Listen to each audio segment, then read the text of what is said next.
Broadcasting from the business capital of the world, this is the Podcast Business News Network. Oh, welcome back, everybody. We know that life is full of challenges, and there's always stuff going on. Sometimes it can rock your world. Sometimes it can make you feel deflated, defeated in terms of moving forward. How do you find the strength within to do that? Your resilience. How? How do we do that? We're going to talk with somebody today. Helps people with this and so much more, uncovering things within, as an amazing psychologist and author as well. She's written a bunch of great books. I call them it's like the manual for life. Love yourself, love your life. And Ann Creekmore is back with us today. How are you doing? Great. How are you, Steve? Very well. It's good. Been a while. Haven't seen you. Good to have you back here with us. I see that I had a phone call with somebody today, and they were talking about different challenges that came up. And, not major ones, but it was like stacking up. And this is somebody fairly new I work with. So, I don't know their mindset. If there's somebody that rides on that, oh my gosh, look at this. Oh my gosh, look at that. But it seemed like they were being challenged by different things. And I get it. It's life. No judgment whatsoever. Mm-hmm. Mm-hmm. But when proverbially, when somebody, life deals you those lemons and you make that lemonade, how do you make that lemonade? How do you find that resilience, that strength within to keep moving and not let it kick you in the pants and drop you? Absolutely. Well, I think it was Emerson who said that the key to happiness, and I'm paraphrasing it, and our mental health, our resiliency, is to see the good in everything. If we can just, like you said, you're turning the lemon into lemonade. Instead of taking it as a negative, kind of go and ask yourself, help me see this differently. Help me see the good in this and how I can move into my good from this, and be aware that you're provided for. There's the good force, love, light to help you, and you're going to move into your good from this situation. Sometimes things happen that look bad by appearance, but are actually, as they say, as one door closes a window, the other one opens. You can move into your good if you can get your mindset into that. Mindset. There you go. Yeah. How do you make that change? And I'm talking realistically. There are some that could say, oh, you always look, at the glass half full. You have the rose-colored glasses on. You're so Mr. Positivity. I'm just going hypothetical here. But how do you adopt that mindset where when something presents itself, you see an opportunity in it or a potential opportunity, as opposed to saying, how am I going to do that? How am I going to move past that? What you could be a salesperson and lose a gig or two, right? And now your income has gone down. Well, but you could flip it around and say, well, now I have more time, maybe to work on more, maybe to network more, and maybe even make more money. There's an opportunity there. Easier said than done. But how do you change that in your mind? Well, one, you have to be willing, right? You have to say, hey, I'm willing to see this differently. I'm open to my good. The affirmations that, I am good. I deserve good. I'm open to receiving good and seeing the good in it, and being grateful for what that is, just being ready to receive it. Is it essentially saying those things? Believing those things, writing them down, seeing them in front of you. Is that really what it comes down to? I believe it does. I mean, it's kind of like just getting your mind into a place. It's kind of like a glass of muddy water. If your thoughts are all, imagine that there's a glass of muddy water and these are your negative thoughts there. But if you start taking a pitcher of clear, pure water, you start pouring it in, the mud's going to keep coming out until finally you have a nice clear glass of water. And that's what you're doing with yourself. When you release any of the negatives and you start putting in the positives, then you're creating that good for yourself, that clear water, those clear, pure thoughts. I can say firsthand, not that I was negative in the past, but I would look at, oh my gosh, I'd be that person, things would be fine, but I would look, oh, well, what if this and what if that? And I can say, once you reframe it, it gets easier and easier. You could have Absolutely. a negative moment. We all have them. We all have them. Absolutely. But I find, and I want to know if you feel this too, that when you have that negative moment, you much faster turn it into a positive. And I'm being really realistic, not just, making it up in your mind, but it's almost like a switch where 1 minute you're feeling this way. Oh, I'm better now. It's the weirdest thing. It's almost hard to describe. So in other words, you practiced it, and it's kind of like that glass of muddy water. Once you cleared it out, if a little speck gets in there, well, that's pretty easy to, pour a little more clear, and it's clear.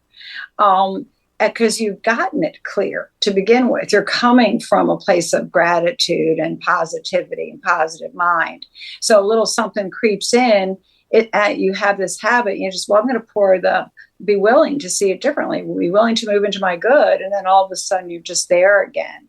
You've gotten yourself transformed, if you will. Yeah. And receptive.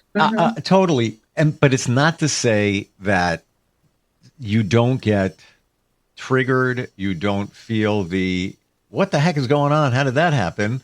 You do, but it's for a very short period of time, as opposed to you could wallow in that for days. Exactly. Exactly. And you've made the decision and willing to change, to focus on the good and just to create the good, because it's our thoughts are like prayers. They're creating, they're affecting how our mood is. And then our mood affects how we, our motivation and how we behave. And then how we behave, of course, results in a lot in impacting the outcome of a situation. So if you can just start with the good, then, you're in a better place to create the good. And it will change on the exterior as well, from your interior out picture. Create the good. Let's look at that for a minute. Is everything we do a product of us? We created it. Is that your belief? Well, I do believe that, I'm a spiritual person, and I believe that we've been given our free will to create, that we do have this co-creative power in our lives, that through our thoughts and then our words, that we are creating our lives. Yes. So I do. How about you, Steve? Do you believe that? I mean, it's a belief that I think most people at a level who are spiritual or positive minded, even, or cognitively behaviorally oriented, trained, in therapy as the most effective therapy, your cognitive thought therapy, changing your thoughts, or your religion, which means you're connected to good, to God, to a force that's there to provide. Sure. And is love. That I think is something that a lot of people share. And, I'd share that. How about you? I know you do, but I'm just going to ask. I do. I believe at this juncture, I believe much of our lives is our creation.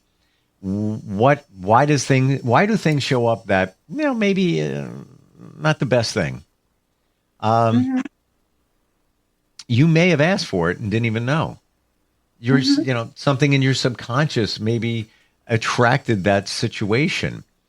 And I believe it's energy, and what you put out, you get back. And, woo-woo moment for anybody. Here comes your karma, right? Isn't 2/3 of religious people believe in the karma. You got something coming back. Even didn't do it this lifetime. It was a different one. According that's to a whole other podcast. The that's karma a thing. whole other thing. But I'm saying, yeah, you can't think of how you did it now. Maybe they say it's karma. Well, this is I'm always learning about energy. But you're working on your purity then. I mean, if you get something bad and you can't, but you work it through, it's all for the good. If you take a situation and you turn that lemon into lemonade, then it's great for your life now, and you're at a better place. So with this energy thing, and this was kind of sealing more of the deal for me. Now, yes, I believe we all vibrate. We're at different energy levels. Sometimes you match with people very closely and it works really well. Everything has energy. This pen I'm holding, the chair you're sitting on, everything has a different vibration of energy.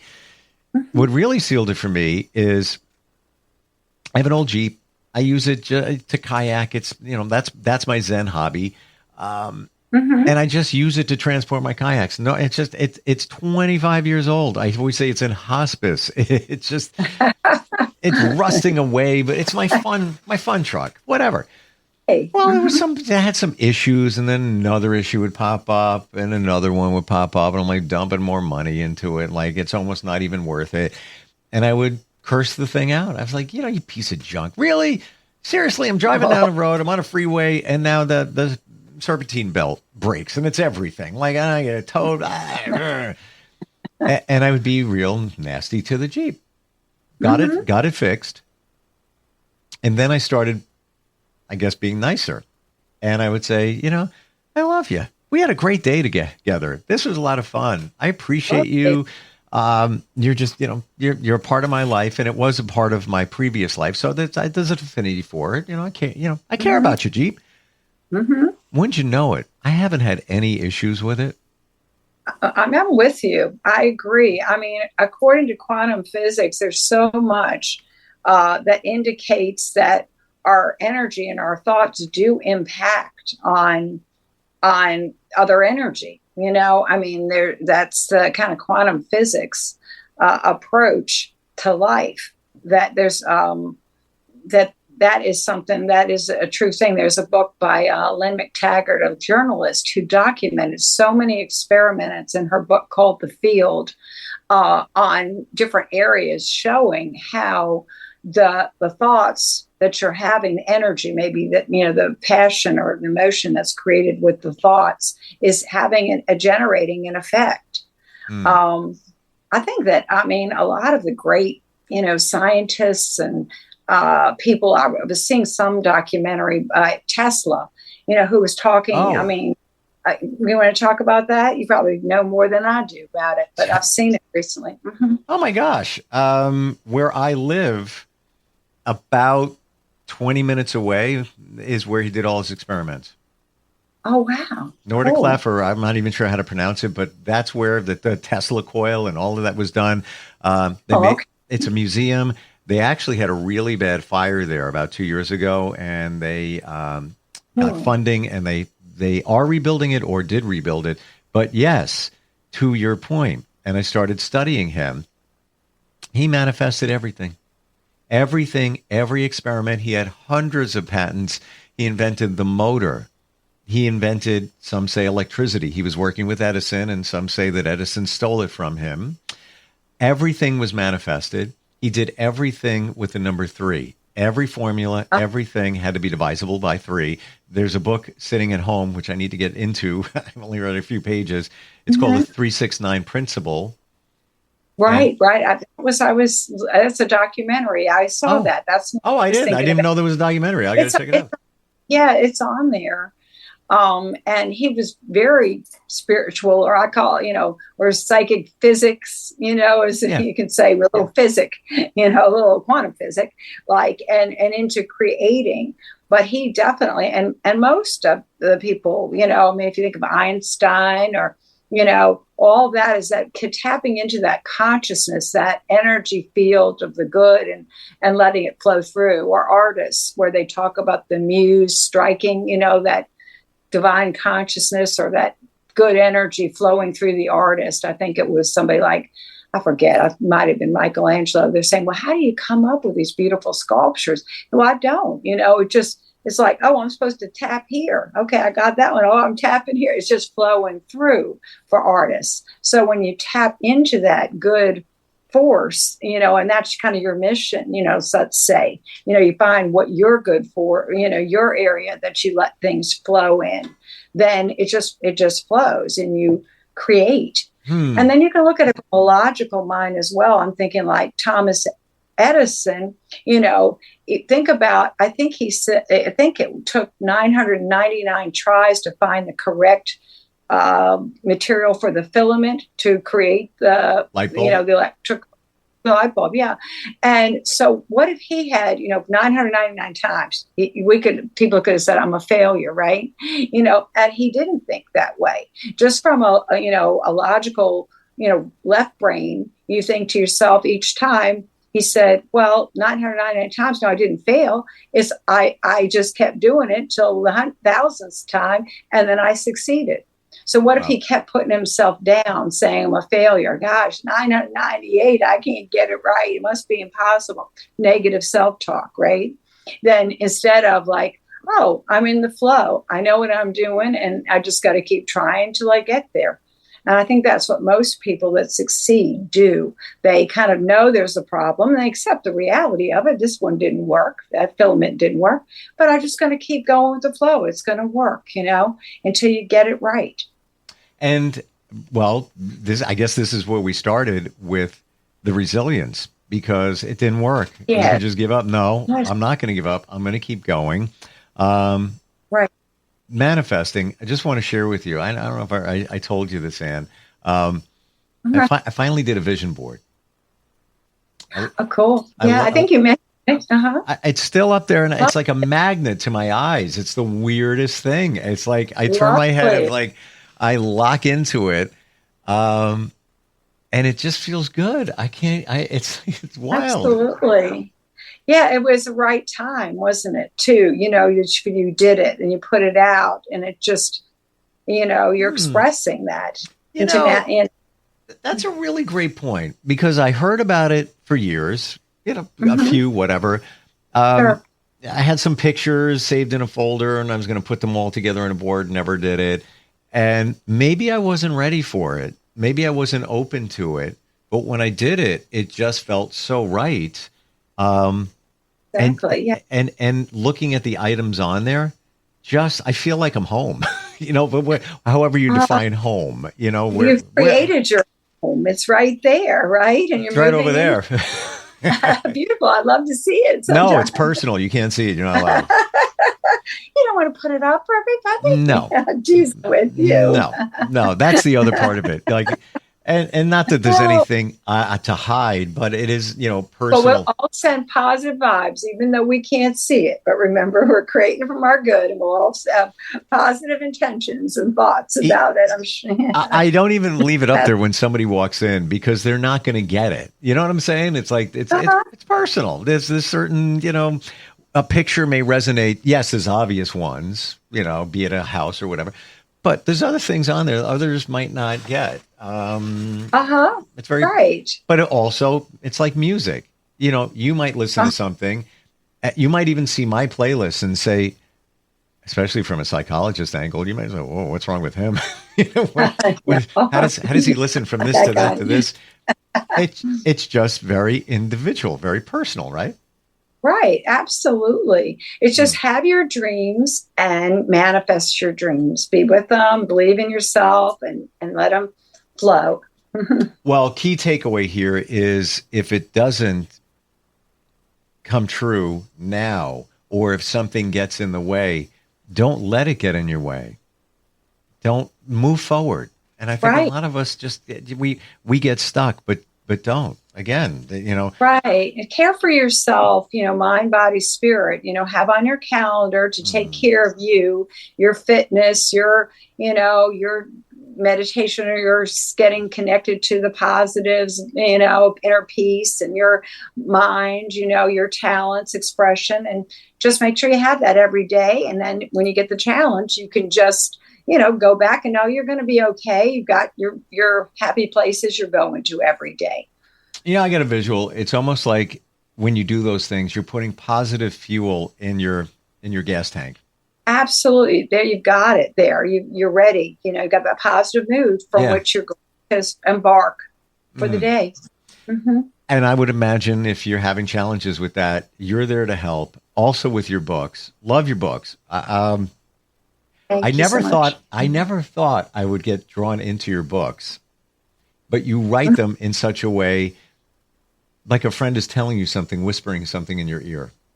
Oh, cool. Thank you. I really mean that. I make it really just, user friendly, Yeah, as I say. like I was never big into books. I was never into workbooks. I was, I wasn't the best student ever. Yours, I want to read the next page. I want to go to the next chapter because there's so many really relatable items in the book and relatability. Details on the book, you can find that everywhere. Is it Psychology Today we find you? Yes. You can go to the directory Psychology Today and find me, Ann Creekmore, and just kind of click into my website, and you'll be able to find everything about me and the books, and they're in my maiden name, so it looks a little different, right, but it's all on there. Yeah. AP Filosa. Thank you for today, and maybe I'll get the courage to show you my vision board. I have to see about that. Oh, I love it. It's all good. It's all good stuff. Thank you. Thank you for being here. We'll catch up next week. Okay, sounds good. Thank you. We'll be right back.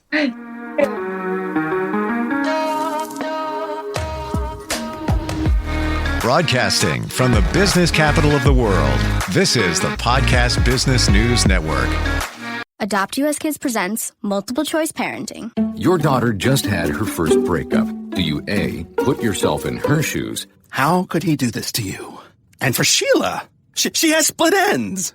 B, console her. Oh, sweetie, this is going to happen a lot. 4, maybe 5 more times before you get married. C, take charge. Got to get this all straightened out. Give a little talking to, man to man, mano a mano. Hey, Steve! It's now a good time? No? Okay, no problem. Bye. Or D, help her find a new boyfriend. I know a great place to meet boys. The internet. Nice, single boys. Never mind. How about some ice cream? As a parent, there are no perfect answers. But you don't have to be perfect to be a perfect parent. Thousands of teens in foster care will love you just the same. For more information on how you can adopt, visit adoptuskids.org. A public service announcement from the U.S. Department of Health and Human Services, Adopt U.S. Kids, and the Ad Council.